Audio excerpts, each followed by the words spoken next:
Jazeera সহ কিছু আন্তর্জাতিক সংবাদ মাধ্যমে ছাত্রদের একটা দাবি সম্পর্কে কিছু ভুল তথ্য চলে আসছে, যেটা সম্পর্কে আমরা অবগত হচ্ছি। এবং আমরা এরকম একটা তথ্য জানতে পেরেছি যে এই আন্দোলনে যারা কিনা মিসক্রিয়েন্ট ছিলেন, দুর্বৃত্তকারী ছিলেন, তাদেরকে পকেট রাউটার ওয়াইফাই সরবরাহ করা হয়েছে বাংলাদেশে কোনো অপারেটর গ্রুপ থেকে।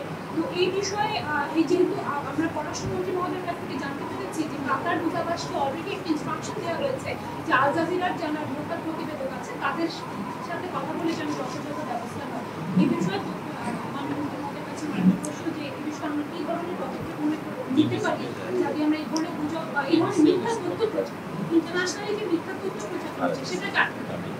আমি মাননীয় তথ্য প্রতিমন্ত্রীকে এই প্রশ্নের জবাবটা দিতে অনুরোধ করছি। আরেকটা কথা, আপনাকে ধন্যবাদ।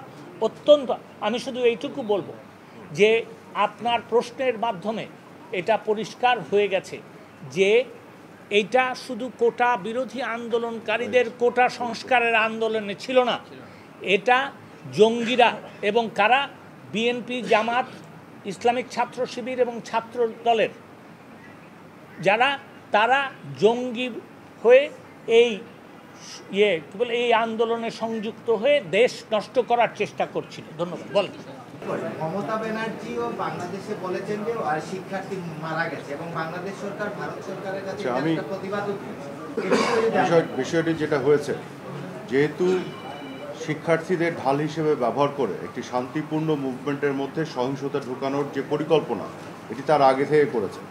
কাজে তাদের মধ্যে প্রিপারেশন ছিল যে তারা ডেটা সেন্টার জ্বালিয়ে দেবে, ইন্টারনেট থেকে দেশকে একেবারে করে ফেলবে, মানে অ্যাবসেন্ট করবে।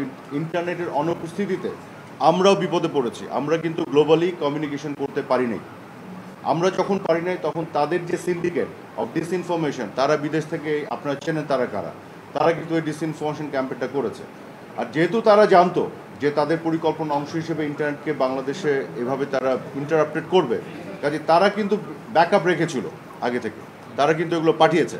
সো এটারই প্রতিফলন দেখছেন গ্লোবালি বিভিন্ন ইন্টারন্যাশনাল মিডিয়া ভুল তথ্যগুলো এই কারণেই দিচ্ছে। আমি একটু আগেও ফ্রান্স 24-এ দেখলাম টোটালি ওয়ান সাইডেড একটা ভুল তথ্য তারা দিচ্ছে, যে আক্রমণগুলি হয়েছে এগুলো কোনো খবর নাই। এবং ছাত্রদের সাথে যে আমাদের সরকারি এনগেজমেন্ট, তাদের সাথে শান্তিপূর্ণভাবে যে সমাধান এবং সমাধান যে হয়ে গেছে, এইটিও কিন্তু নাই। সন্ত্রাসীদের আক্রমণ এগুলোও নাই।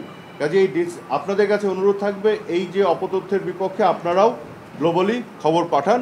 সরকার চেষ্টা করছে ইন্টারনেটকে রেস্টোর করা, এটা পরীক্ষামূলকভাবে চেষ্টা, মানে স্বল্প মাত্রায় যেন আনা যায় সেই প্রচেষ্টা চলছে। আপনারাও এখানে গোটা পৃথিবীকে জানিয়ে দেন যে আসলে কি হয়েছে।